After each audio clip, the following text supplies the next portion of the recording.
Hilariously, I already recorded this, but with the longer lens, so. Just found out that my current day job contract is ending this week. They had warned me a little bit last week, so not a massive surprise, but still always a bummer. They were a great client, so I will miss working with them on this project. And hope they bring me back for another project. It was a really good experience with them.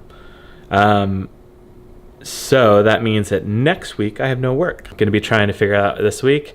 In a perfect world, I could land something and start on Monday, but it's pretty unlikely. I'll probably at least have a week off next week. So thinking about digging up new work, and also if there's any projects I can work on next week that, you know, would be easier if I didn't have a day job client. Specifically, friend Ryan from Seattle that came and led worship at Christchurch a week ago, he wanted to shoot a video about his experience with this church. He was removed from leadership really unceremoniously after coming out to the pastor that he was bisexual, or kind of just being more public about that, which is it's a great story, and definitely want to help him and film that. So maybe I can get up to Seattle for a day next week, since I don't have any other responsibilities. Also, funny enough, although I am kind of asking a few people and checking in with people, all my like personal websites are half down right now because of a problem with my Heroku account. It's paid up, but like there's some other problems, so they're all like in a state where you can't see them. Anyway, so I had to fix that up today too, so people can see that I know how to make websites and keep them running.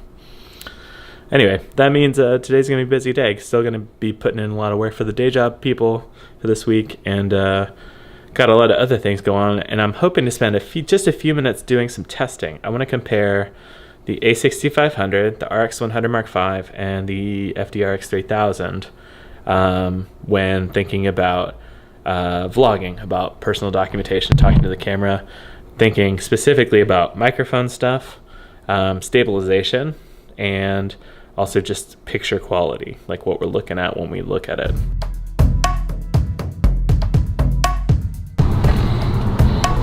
I worked almost all the day with a brief break to go see a bad movie called Den of Thieves. It was bad. Now I'm on my way to go pick up Connor, and I'm going to talk about stabilization and audio when walking around with your big dumb camera. Right now, I'm looking at the Sony a6500, which has image stabilization in the body, and it's got a 16mm lens, which is effectively a 24mm full frame equivalent. It's got a Rode mic on the top.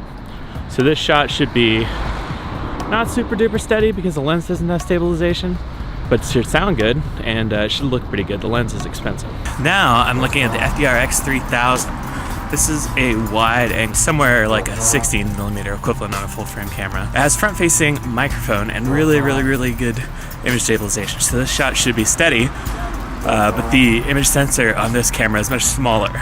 So the low light isn't going to be great. It's going to be kind of grainy because it's going to have to bump up the ISO. Kind of rough picture, fisheye, so it's a little gross looking, and really good audio from the front-facing cameras, and stabilization I think is the best out of these three cameras. And this is the Sony RX100 V.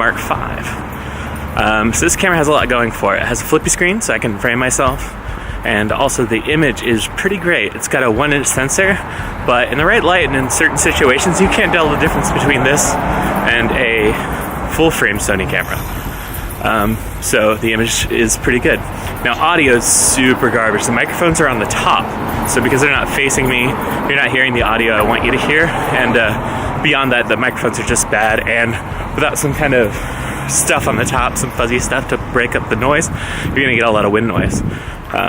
One nice thing about the Mark V of this camera is that they introduced image stabilization, and that's kind of the reason why I'm doing this test, because I didn't realize it until recently. I noticed the shots were pretty steady. Now for me, this is a pretty standard test. I walk around talking to my camera a lot in the city, kind of navigating traffic and other people, and I am interested in how these cameras fare in this situation. I know that this shot is going to look good and sound good, but the image is going to be shaky because you're in my hand and there's not a lot of stabilization going on. And this shot's going to have worse video. The audio is going to be okay, and the stabilization is going to be good. So worst video means this kind of stretchy fisheye look, but then also the actual sensor is small again, so they have to bump it. The ISO looks grainy, just not great for low light. Works fine in daylight though, so it's worth noting. So rough image, good audio, good stabilization on this. And then again, with the RX100, the flippy screen really makes it nice, even though the audio is relatively bad, because then you can go get your kid and show him in the shot. So after looking back at the footage, remain impressed by the FDR X3000.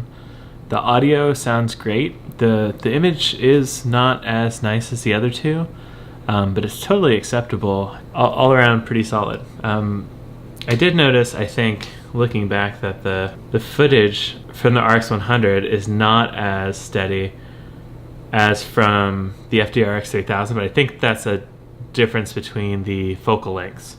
When it's wider, you don't need as much stabilization, so I think it's hiding it a little bit. I might do a test between the two, because you have the ability in the FDR X3000 to specify a more narrow field of view and set it up so it's sort of like a 24mm equivalent. Inconclusive is what I'm going to say. Inconclusive results.